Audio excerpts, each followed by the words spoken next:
kind of cleaned up some of the debris. I can see where the burn spot is right there, and then that's the piece of printed circuit that used to go there.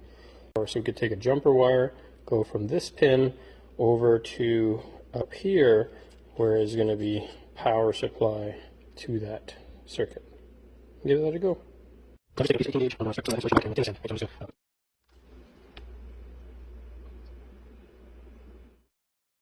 The tinned end, we're going to attach to that terminal right there. So the tinning on the solder already being on the wire will help us to attach that really easily.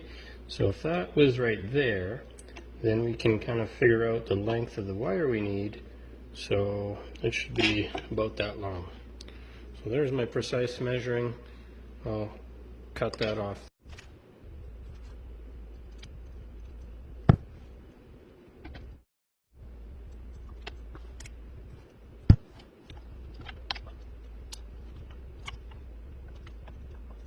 So I've bypassed the burnt section over here, and I've soldered a piece of 18 gauge wire to that terminal that powers the relay, and then I've stolen power from the power into the module.